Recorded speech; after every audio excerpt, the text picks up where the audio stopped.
Well, Happy New Year, guys. Welcome to a new year. I want to continue a long tradition.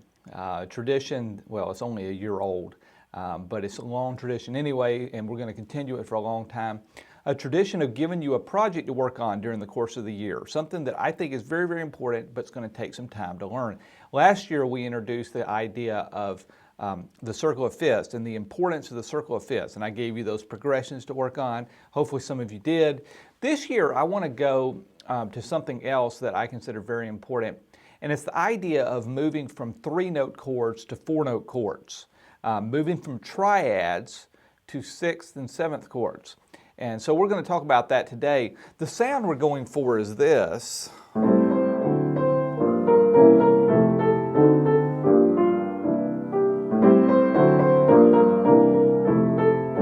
That sound right there is a sound that's composed or is created by the use of a lot of 4-note chords. And it's a very, very pretty sound. It's a sophisticated sound. And I want to cover that in a few minutes. I'm going to give you the concept, then we'll talk about it a little bit, about why it's so important, and give you some practice tips, and we'll be done. The first thing I want you to know is there are three possibilities. You can add 6th and 7th to 3-note chords to make them 4-note chords, but there's actually 2 7ths, so there's really 3 possibilities. The 7ths are major and minor, and then you can add a 6th as well. Let's talk about the major 7th and the minor 7th first. If we take a C chord, C, E, G, this is a triad, a C, E, and G triad, and we add a major 7th to it, we're going to add a B natural. Now, the reason we have a B natural, the reason we know it's a B natural is because it's a half step down from the root. The root, of course, is the bottom note in the chord. It's the note that the chord is named after. This is a C chord, so C is the root. If you go down 1/2 step from the root, that is your major 7th, okay? So you can add a major 7th to a chord. The second 7th you can add is what we call the minor 7th. And no surprise here, the minor 7th is 2/2 steps down from the root. Okay, so here's your root, 2/2 steps down to B flat. Okay, so take a minute and make sure that if you play a triad starting in on any note, let's take A for example. Okay, your major 7th is G sharp, your minor 7th is G natural. Okay? And you should be able to do that starting on any key. By the way, it doesn't matter a bit if it's a minor triad or a major triad. That's a major 7th, there's a minor 7th. Okay? Now, let's talk about how you would use these. First of all, you can add a major or a minor 7th to any triad. I'm going to give you one quick exception in a minute, but in general, you want to add major or minor 7ths to every triad. Let me give you a few rules. Rule number 1, we don't add a major and a minor 7th to the same chord. Pick one. Either major 7th or minor 7th, don't try to get away with both of them in the same chord. Secondly, the minor 7th is by far the one that's used more.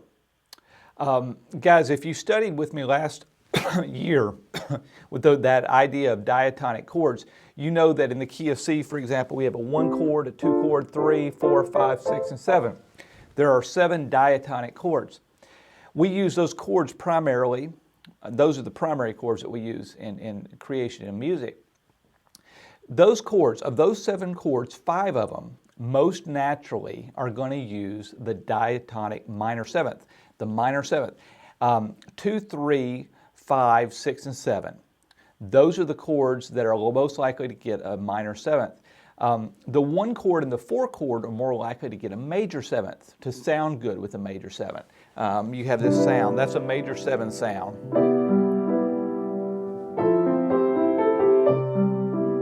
That's a major 7th sound. They sound good on 1 and 4 chords. Everything else though,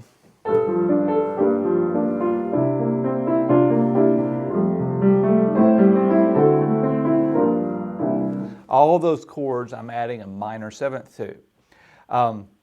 There's no hard, fast rule. Sometimes you'll find a 1 chord that has a minor 7th instead of a major 7th. Sometimes you'll find a minor 2 chord that has a major 7 instead of a minor 7 added. But in general, The general rule is 2, 3, 5, 6, and 7 get the minor seventh. 1 and 4 get the major seventh. Okay? Now, one last rule I got to give you. It's a boring rule, but it's this. In the case of a major seventh, which generally is going to be your 1 chord or your 4 chord, we do not want to add a major seventh to a triad if the melody note is the root. Okay, so let's take a C chord. The major seventh is B natural. It's fine to add a B natural to this chord. Nice sound. But if the top note, the melody note, is also the root, in this case, the melody note would be C. Okay, there's a C chord with the C on top. If the melody note and the root are the same, don't try to add a major 7. It's a sound that is generally considered to be inappropriate, disgusting. I'm not saying it's morally wrong. I'm just saying that it doesn't sound good. Don't read too much into that. But it's a sound that you won't hear often in music. So those are your 3 rules. First of all, don't use the major and the minor 7th in the same chord. Pick one or the other. Secondly, cheat towards the minor 7th. When in doubt, go with the minor 7th. The real rule is 2, 3, 5, 6, and 7 get the minor 7th. 1 and 4 get the major 7th. And then last, only for major 7ths. If it's a major 7th only, don't add a major 7th in the case of the root and the melody note being the same. Okay? Those are your rules. Now, let's talk about the 6th just for a second. The 6th is the note that is, guess what? The 6th note, well, how would I put this? Let's take a C scale. Let's say we have a C chord, a C triad. The 6th is 2 half steps above the 5th, so it would be A in this case. Or what I was about to say a few minutes ago was if you start playing a scale starting on the root and count by number, the 6th note you come to is the 6th. Really as simple as that. There's several ways you can do it. Probably the easiest way is just to go up 2 half steps from the 5th. So that's F. There's your 6. It doesn't matter if it's F minor or F major. You can add the 6 to either of those chords. If you add a 6 to a major triad, we call it a major 6 chord. This is what we call F major 6. This would be called F minor 6. And this is a chord that we use a lot less. Those 2 chords are used a lot less than the 7th chords. You'll find situations where you use them. That's a minor 4/6.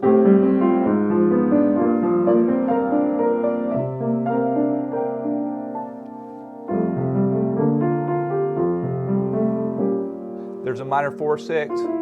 I love the minor 4/6 chord. I'll use major 4/6 chords as well.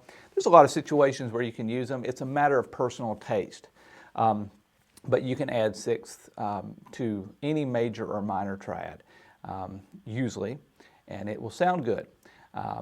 So go ahead and just experiment a little bit with it. Now, a few quick other things, and then I'm going to give you a tip, and then we're going to let you go. I read a lot of silly, honestly, stuff.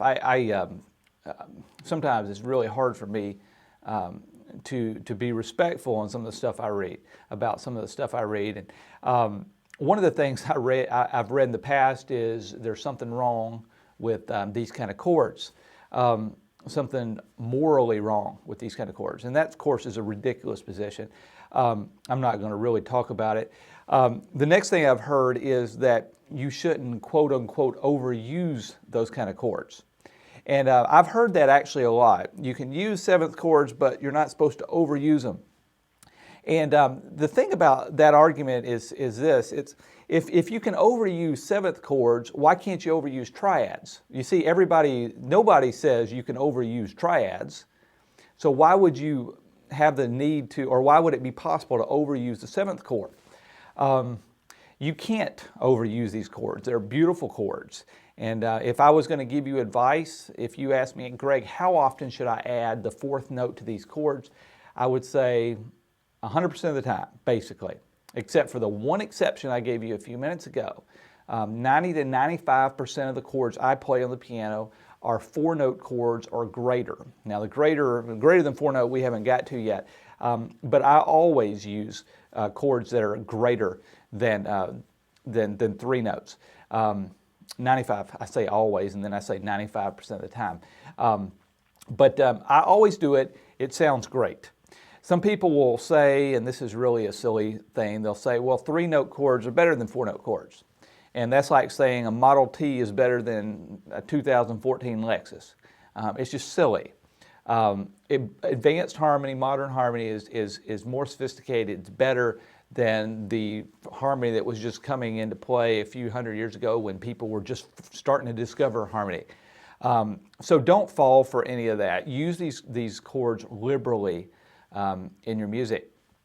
Now, how do you practice this? Let me give you a quick tip for the year. The first thing I would tell you to do is find some music where you can identify the chords. Either identify the chords or the chords are already written in for you. A hymnal is a great place to start, assuming you can identify the chords. So go through any hymn, identify the chords, or maybe you have a new hymnal where the chords are already written in. Either way, you got to figure out what the chords are, and then add sevenths and jot in what seventh you're going to add, or find situations where you can add a sixth and jot it in to your hymnal, and then learn how to play the song using those sevenths and sixths. If you know the chords by number, that's a big help, because you see a 1 chord or a 4 chord and it tips you off. I'm going to add a major 7. The other chords you probably are going to add a minor 7 to. So that'll help you. It'll take you a long time to do this the first time. The second hymn you do maybe next month will be easier, and so on, and eventually you get to the point where you can do this what we call unconsciously competently. I use that term a lot, and it just means that you use these extended chords, these 4-note chords in your music as easily as you ride a bike without thinking about it. And I was blessed. I picked up 7th chords in my music before I even knew what they were. I don't know why. It was probably a musician I was listening to, or some musicians that I listened to, where I started picking it up by ear, and I actually found out later what I was doing. I say I was blessed, but in retrospect, it would have been better if I'd have known all along what I was doing, but I was lucky. Lucky is probably a better word than blessed. But you guys can absolutely learn this. It's absolutely a skill you can learn, a skill that you can use unconsciously, competently in your music. Just put it to use. Expect to spend a year on it. And I'll see you again. I'm not going to see you again next year. I'll see you again in the next video. By the way, if you really want some help on this, don't forget I teach classes. We start actually a new semester, 16-week classes, my music school. We start in a couple of weeks actually, in January. And those are 16-week classes where you spend an hour with me every week, sending assignments, and I look at it. The class that you'd be interested in is called Functional Harmony. If this is all over your head, take my class called Beginning Theory, and then you can move on eventually to this class called Functional Harmony. The other thing that you can do is take my courses at greghowlett.com. You can take those on your own pace, and the one that you'd be interested in is called Reharmonization. Again, if you're a little weak on theory, step back and take my course called Theory for Church Pianists first. All right, guys, thanks much for listening. Hope that helps. I'll see you again soon.